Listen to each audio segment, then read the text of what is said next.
We cannot do that. To be in the position we are after 10 months against the team that we are fighting for, being there, having the possibility tonight to be top is not going to allow anybody not to talk about it and not to feel it. And we have to enjoy it and we have to embrace it and we have to maximize the opportunity that we have because we don't know what's going to happen.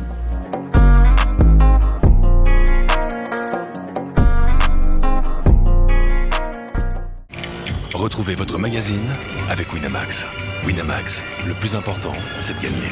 Hello à tous, ravi de vous retrouver dans la quotidienne. Et ben voilà, Arsenal repasse devant au classement de la Première Ligue après sa victoire dans le derby de Londres face à Chelsea. 3-1 avec un doublé d'Odegaard notamment. Les Gunners ne lâchent rien dans la course au titre. Mikel Arteta, il est tellement en confiance que ce 3-1, c'est pas assez pour lui.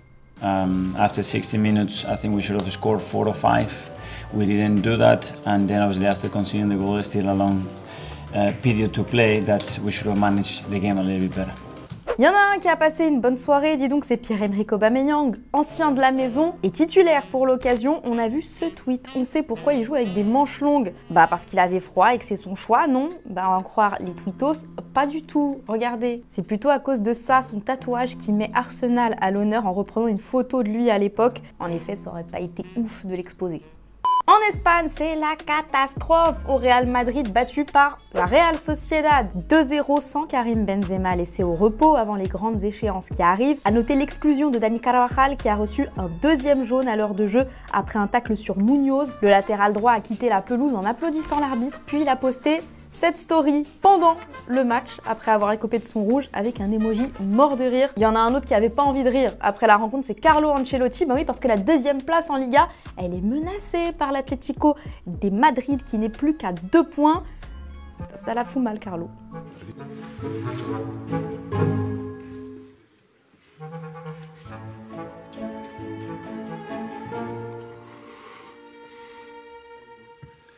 Et puis les journalistes, ils n'ont pas été tendres avec lui. Ils lui ont demandé avant la finale de la Copa del Rey et la demi-finale de Ligue des Champions si c'était la meilleure façon de se préparer. C'est pas cool. Bueno, no es la mejor forma para preparar este partido, porque una derrota siempre duele, siempre te da un poco más de preocupación, te baja un poco la dinámica, las buenas sensaciones. Es evidente que en la cabeza de los jugadores mucho más la final de sábado y mucho más la semifinal. Esto afecta. En parlant de la demi-finale de Ligue des Champions qui opposera les Madrilènes à Manchester City, Jack Grealish a posté ce biril dans lequel on a découvert l'objectif des Citizens cette saison. Oh, une coupe aux grandes oreilles. Attention Madrid. Mais qui voit l'âge, c'est le Barça qui fait encore parler de lui, oui toujours. Avec toutes les polémiques entre les soupçons de corruption d'arbitres, des finances en berne et des probables sanctions à venir de l'UEFA, le président du club, Joan Laporta, aurait une nouvelle idée en tête à en croire l'émission Once de TV13. Il envisagerait de changer de championnat. En cas d'interdiction de disputer la Ligue des Champions, Laporta étudie les options et pourrait se tourner vers des compétitions asiatiques, les disputer en tant qu'invité afin de renflouer les caisses.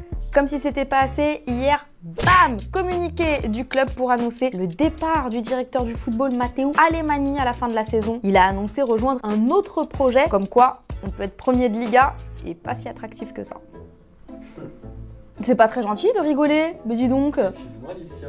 Je rêve. Petit passage en France, ou presque au Paris Saint-Germain, en Arabie Saoudite surtout, où Léo Messi a passé ses derniers jours. Et bien hier soir, RMC Sport et l'équipe annonçaient que le club parisien mettait à pied la Pulga pour les 2 prochaines semaines avec effet immédiat et pas de salaire. Il loupera les matchs face à l'Estac et Ajaccio. Est-ce que ça l'émeut? On sait pas, mais c'est pas du tout le problème de l'Arabie Saoudite. Ils ont posté ces nouvelles photos. Les Saoudiens, de l'Argentin à la fête foraine avec sa famille. Lui, il a l'air de vivre sa best life en tout cas. L'histoire entre les deux parties semble bien arriver à son terme. Et l'équipe le confirme en révélant que les Saoudiens s'apprêtent à faire la plus grosse offre jamais proposée à un joueur de foot pour s'attacher les services du champion du monde. Alors moi je vous pose la question du jour, selon vous, où devrait jouer Léo Messi la saison prochaine? L'Arabie Saoudite, encore en Europe? Vous nous dites tout et demain on sélectionnera 2 commentaires. Arabie Saoudite, toujours hier, justement, je vous demandais si CR7 devait, selon vous, prendre sa retraite. Astro, tu penses qu'il doit redorer le blason CR7, donc disputer une dernière bonne saison en Europe avant de raccrocher. L'Indé, pour soi, il devait battre tous les records en Arabie Saoudite et c'est un échec. Direction l'EHPAD de Madère. On respecte la légende. Revenons-en à nos Parisiens. Petite astuce, Léo, si tu ne peux pas jouer contre Ajaccio, tu pourras toujours aller voir le match. C'est pas le cas de certains supporters. Regardez, ils ont posté les tarifs des places il y a quelques jours pour cette affiche PSG Ajaccio entre 288 jusqu'à 500 €. On rappelle que c'est la crise et qu'il y a des gens qui doivent se nourrir avant d'aller voir un match entre le premier et un relégable. Heureusement, il y a d'autres clubs comme Toulouse où les places ne sont pas à 300 € et en plus on sait recevoir. Hier soir, défaite 1-0 lors de la réception de Lens. Les vainqueurs de la Coupe de France ont conquis les supporters lensois avec ça. Un bon pour un rafraîchissement et un sandwich. On précise quand même qu'ils le font à chaque match pour les visiteurs. Ça, c'est de l'hospitalité.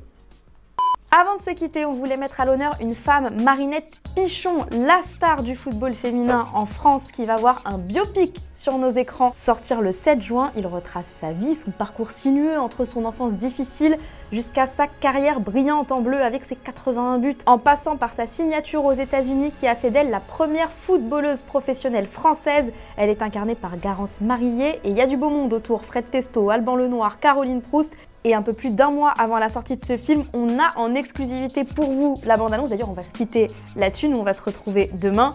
On se quitte en images. Et quelles images! Ciao! Tu veux jouer? Je peux pas, je suis une fille. Bah, c'est pas une raison, ça.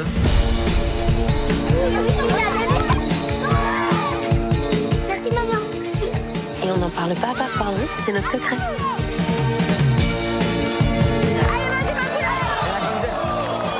Sur le terrain, va jouer à la poupée, là.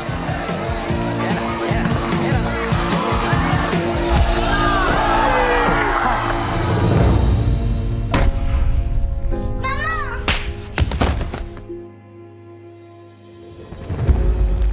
Elle a fait des vœux pour entendre parler d'équipe mixte au-delà de 16 ans. J'ai tout essayé, tu sais bien. Je suis meilleure que tous les mecs.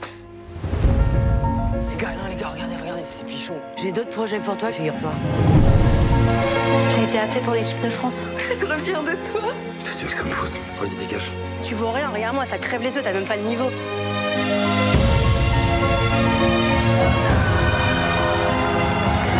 les premières françaises à venir jouer une Coupe du Monde. Il n'y a plus aucune défaite. Il y a tout à construire encore pour le football féminin en France. Comment vous voulez qu'on fasse le poids alors que nous, on n'est même pas payés?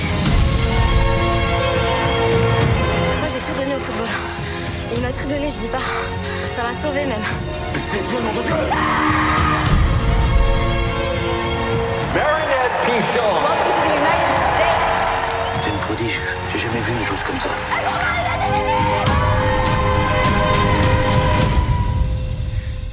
On lâche rien.